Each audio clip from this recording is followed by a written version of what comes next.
नमस्कार, मेरा नाम है आयुष शर्मा। मेरे साथ देख रहे हैं स्वराज मीडिया नेटवर्क। इस वक्त हम मौजूद हैं राजधानी दिल्ली के लाजपत राय बाजार में, जहां पर एक दिल दहला देने वाली घटना सामने आ रही है। बताया जा रहा है कि सुबह तकरीबन 4:30 बजे करीब यहां एक एक करके 60 दुकानों में आग लग गई। जैसा कि आप मेरे पीछे देख सकते हैं। मैं अपने कैमरामैन से कहूँगा थोड़ा सा आगे जाके दिखाए कि किस प्रकार से यहाँ पर दयनीय स्थिति हो चुकी है। जो सभी सामान था दुकान के अंदर सब कुछ जल चुका है। एक एक चीज़ यहाँ पर जलकर खाक हो गई है, चाहे फिर वो दुकान का शेड हो, गेट हो, या फिर उसके अंदर रखा सामान ही क्यों ना हो।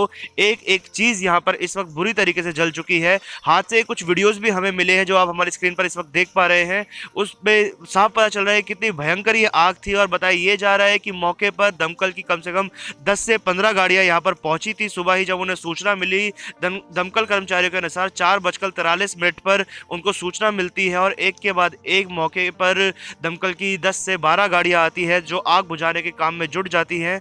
दमकल कर्मियों को काफ़ी मशक्कत करने के बाद आग पर काबू पाने पर सफलता प्राप्त होती है। क्योंकि जितनी भयंकर ये आग थी, जितनी भीषण ये आग थी, जाहिर सी बात है कि दमकल के गाड़ियों को भी और दमकल की कर्मियों को भी बहुत मशक्कत करनी पड़ी होगी यहाँ पर अंदर आने के लिए। क्योंकि ये बहुत ही संकुचित इलाका है। लाल किले के सामने ही ये मार्केट है। यहाँ पर जो गलियाँ हैं, पतली गलियाँ हैं, यहाँ पर बड़ी गाड़ियाँ आना इतना आसान नहीं होता। तो दमकल की जो गाड़ियाँ आई थी, जो दमकल कर्मचारी आए थे, जैसा कि उन्होंने बताया कि बहुत ही मशक्कत करनी पड़ी थी यहाँ पर आग को बुझाने के लिए। हालांकि किस कारणवश ये आग लगी थी ये अभी तक पता नहीं चल पाया है, परंतु बताया ये जा रहा है कि सबसे पहले एक दुकान में यह आग लगी, जिसके बाद करते हुए उस आग ने यहाँ की तमाम दुकानों को अपनी चपेट में ले लिया। एक एक करके 60 दुकानें उसकी चपेट में आ गई। और ये जो हादसा जो एक दुकान तक जो सीमित रह सकता था, वो इतना विकराल हो गया कि सारी दुकानों को अपनी चपेट में लेते हुए पूरी मार्केट को खाक करके रख दिया। एक बार अपनी दाई और दिखाना चाहूंगा कि यहाँ पर लोहे की फ्रेमिंग्स आप देख पाएंगे। जो दुकान का सेपरेशन यहाँ पर बना हुआ था वो सब भी बुरी तरीके से जल चुका है। लोहा पूरा काला पड़ गया है। और अगर आप ऊपर पेड़ की तरफ देखते हैं तो वो पेड़ के पत्ते जल गए हैं। पेड़ पूरा इस वक्त काला पड़ चुका है। यहाँ पर इतनी भीषण ये आग थी। और जिस प्रकार से यहाँ पर सामान गिरा हुआ है, सामान बिखरा हुआ है, सारी जितने भी कपड़े थे अंदर सब कुछ जले हुए हैं, उससे अपने आप में ही अंदाजा लग जाता है कि कितना भीषण ये हादसा रहा होगा। इस वक्त हमारे साथ एक दुकान के मालिक मौजूद है जो घटनास्थल पर भी उसी वक्त उपलब्ध थे। सर, क्या पता चल रहा है किस कारणवश आग लगी? तो कुछ सही कारण का तो पता नहीं लग पाया। बाकी वो तो खैर जो भी कमेटी है या वैसे बाद में पता लगेगा, जो भी पुलिस द्वारा पता लगेगा। फिलहाल तो कोई सटीक जानकारी नहीं मिल पा रही है कि किस वजह से आग लगी, लेकिन आग बहुत ज़्यादा भीषण थी और बहुत ज़्यादा नुकसान हुआ है। जिसमें से रेली पटरी वाले, गरीब तबके के लोग थे, सब मजदूर थे, दिहाड़ी वाले जो सुबह कमाना और शाम को खाना, वो स्थिति आउट ऑफ कंट्रोल है और बहुत ज़्यादा स्थिति खराब थी कि उसे लफ्ज़ों में बयां करना बड़ा मुश्किल है जो स्थिति सुबह रही है यहाँ। कितने तक का नुकसान हुआ होगा सभी दुकानदारों को? ये सटीक समीकरण देना तो बहुत दूर की बात है। बस ये है कि मजदूर थे, सब अपना खाने कमाने वाले थे, लेकिन नुकसान काफी तादाद में हुआ है, काफी करोड़ों में हो सकता है क्योंकि सीजन का टाइम था, सबके पास माल स्टॉक लगा था। फिर OD1 की वजह से माल आदमी स्टॉक कर रखता था। 2 दिन मार्केट बंद रहेगी, 1 दिन बंद रहेगी, 1 दिन का लाके रखता था, 1 दिन बेचना होता था। तो उस हिसाब से माल तो काफी था लोगों के पास और बाजार भी इतने तेज नहीं चल रहा है, तो उस हिसाब से काफी माल रुका था। तो नुकसान की तादाद तो बहुत ज्यादा पहुंच सकती है जानकारी के बाद। जैसे कि इन्होंने बताया कि बहुत ज़्यादा नुकसान यहाँ पर हुआ है लोगों का, क्योंकि सामान दुकान के अंदर रखा हुआ था। और जैसा कि आप सब लोग जानते हैं कि कोरोना के चलते जो दिल्ली सरकार द्वारा और डीडीएमए द्वारा नई गाइडलाइंस जारी की गई थी, जिसमें ऑड इवन की तर्ज पर दुकानें खुल रही थी, तो कोरोना की मार ऑलरेडी यहाँ के दुकानदार झेल रहे थे। कोरोना की वजह से इन लोगों का जो धंधा था वो पहले ही बहुत धीरे चल रहा था, बहुत मंदा चल रहा था। और उसके बाद ये दुर्घटना हो जाती है जिसमें लोगों का लाखों करोड़ों का नुकसान हो जाता है, क्योंकि एक नहीं यहाँ पर एक एक करके 60 दुकानों में आग लग गई। बहुत भयंकर हादसा ये हुआ। अब हम आपको दूसरी ओर लेकर जा रहे हैं, जहाँ पर ये सारी दुकानें एक के बाद एक कतार में लगी हुई थी। यहाँ पर सारी दुकानें आप मेरे पीछे देख सकते हैं कि किस प्रकार से सारी दुकानें, तमाम दुकानें जो यहाँ पर मौजूद थी, सब जल चुकी हैं। अपने कैमरामैन से कहूँगा थोड़ा और साथ में चले, थोड़ा सा पीछे की तरफ को हम दिखाएं, तो यहाँ पर आप देखेंगे कि सभी दुकानदार और जो दुकान के कर्मचारी है उनका जमावड़ा लगा हुआ, लोग यहाँ पर इकट्ठे हो रखे हैं। बहुत ही दुखी लोग हैं, क्योंकि जिस प्रकार से हमने आपको बताया कि पहले ये लोग अपने धंधे में मार झेल रहे थे, क्योंकि कोरोना की वजह से बहुत सारी नई गाइडलाइंस आई थी और लोग खरीदारी करने भी इतने नहीं निकल रहे थे बाहर। पहले की तरह धंधा पहले से ही बहुत मंदा चल रहा था, उसके बाद ऐसी दुर्घटना हो गई। यहाँ पर हम अगर अंदर जाके दिखाएं तो यहाँ पर भी सब कुछ जल चुका है। और ये आग इतनी भयंकर थी कि अभी तक भी जो आग की तपत है वो महसूस हो रही है। गर्मी अभी तक यहाँ पर जो सामान है उसमें है कि शायद अगर हम किसी सामान को छुए तो वो गर्म भी हो। और यहाँ पर जो पूरा का पूरा पेड़ हुआ करता था, स्ट्रीट लाइट हुआ करती थी, ये सब कुछ जल चुकी है। अगर मैं आपको वहाँ पर उस तरफ दिखाना चाहूँ राइट हैंड साइड में, तो उधर भी एक पंखा था, वो पंखा पूरा जल गया है। एक एक चीज़ यहाँ पर जलकर खाक हो गई। बहुत ही मशहूर ये मार्केट लाजपत राय मार्केट, दिल्ली में ही नहीं यूँ कहेंगे हम पूरे देश विदेश में, यहाँ पर जो टूरिस्ट भी आते थे, बाहर से भी बहुत लोग आते थे, वो यहाँ पर आकर ख़रीदारी करते थे। और ऐसे में अगर इस मार्केट में आग लग जाती है तो बहुत ही अपने आप में चिंता का विषय बन रहा है, क्योंकि दमकल के कर्मचारियों को भी जैसे सूचना मिली तो उन्होंने एक के बाद एक 10 से 12 गाड़ियाँ यहाँ पर भेजी। उसके बाद भी कई घंटे लग गए आग पर काबू पाने में। हालांकि प्रशासन की एक जिम्मेदारी ये भी बनती है कि जब इतनी ही फेमस मार्केट दिल्ली में, इतनी ऐतिहासिक जगह लाल किले के सामने है, तो प्रशासन को भी कुछ कड़े इंतजाम करने चाहिए कि आने वाले दिनों में ऐसी दोबारा कोई घटना ना हो सके।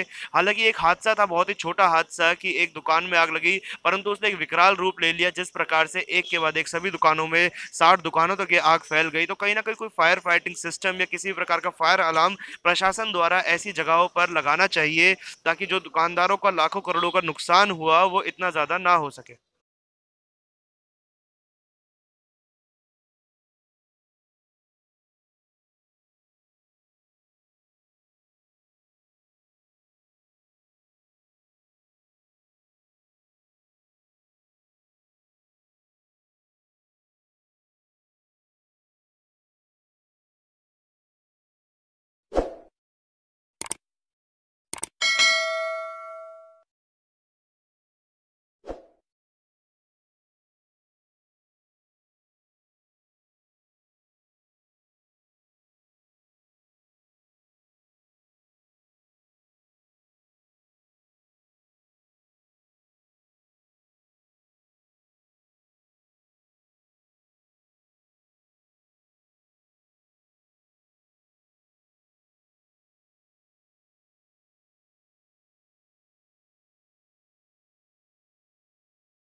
यहाँ मैं आप लोगों को दिखाना चाहूंगा दुकान के अंदर जो बॉक्सेस के अंदर भी सामान रखा हुआ था, आग ने उसको भी अपनी चपेट में ले लिया। यहाँ बॉक्स के अंदर आप देख पाएंगे कि किस प्रकार से जितने भी यहाँ पर कपड़े थे उन सबको इस वक्त बाहर निकाला गया, कुछ खुद भी बाहर गिर गए। और ये सारे कपड़े जो बॉक्स के अंदर रखे हुए थे ये भी कहीं ना कहीं जल चुके हैं। इतनी भीषण ये आग यहाँ पर लगी थी। आज सुबह तकरीबन 4:30 बजे की ये घटना बताई जा रही है। आग ने एक एक चीज़ को अपनी चपेट में ले लिया।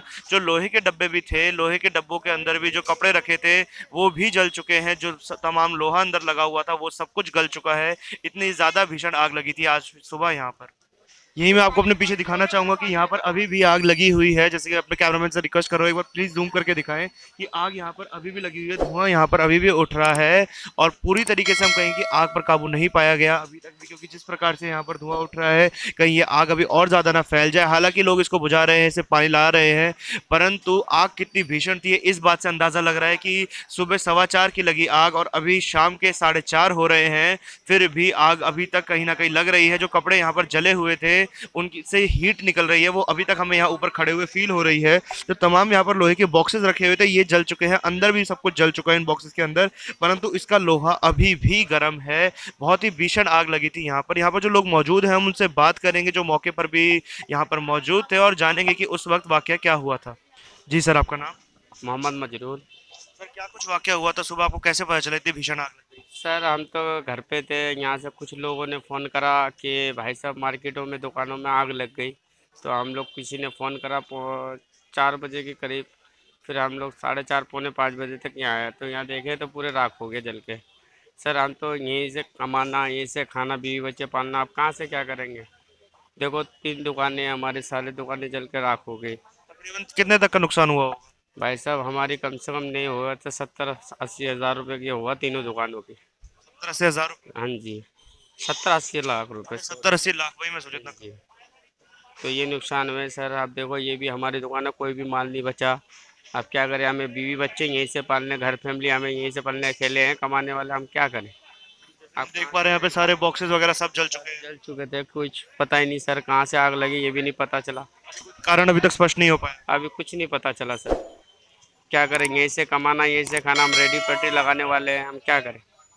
इसी वजह से हमने, चलो भाई क्या कर सकते हैं। आप देखो इसी, कल की कितनी गाड़ियाँ आ गई होंगी मौके पर? यहाँ कम से कम नहीं आए गाड़ी तो 30-40 गाड़ी तो आई गई थी। 30-40 गाड़ियाँ आ गई। हाँ जी, आग इतना तगड़ी लगा हुई था, आग ही नहीं मुझ रहा था, आग ही नहीं लग रहा था सर। तो मुझे नहीं रहा था, क्या करें। इसी मौके में आए हम लोग तो देखो, अब देख रहे हैं तो पूरे दुकानें जल के राख हो चुके हैं। अब इस चीज़ से क्या करें हम, इसलिए सर। कितना दिल दहला देने वाला ये मंजर था। ये तो तस्वीरें देखकर और लोगों की बात सुनकर आप लोगों को पता चल चुका होगा, परंतु और भी कई मार्केट है इस वक्त दिल्ली में जहां पर ऐसे ही जितनी भी दुकानें हैं वो सटकर बनी हुई हैं और कोई भी बड़ी बात नहीं अगर उन दुकानों में भी इस प्रकार से आने वाले दिनों में कोई हादसा हो सकता है जैसा कि दिल्ली की लाजपत राय मार्केट में हुआ। तो प्रशासन को भी ये अपनी समझदारी दिखानी पड़ेगी और कहीं ना कहीं कुछ ऐसी सुविधा लानी पड़ेगी दुकानदारों के लिए जहाँ पे फायर अलार्म लगाया जाए, फायर फाइटिंग सिस्टम लगाया जाए, जिससे आने वाले दिनों में ऐसी कोई भी बड़ी घटना होने से बच सके और जो बेचारे लोग जो ऑलरेडी कोरोना की मार झेल रहे हैं उन लोगों को भी कहीं ना कहीं इस चीज़ से सुविधा मिले, राहत मिले और उनका नुकसान ना हो। कैमरामैन ज्ञानेंद्र के साथ मैं आयुष शर्मा, स्वराज मीडिया नेटवर्क।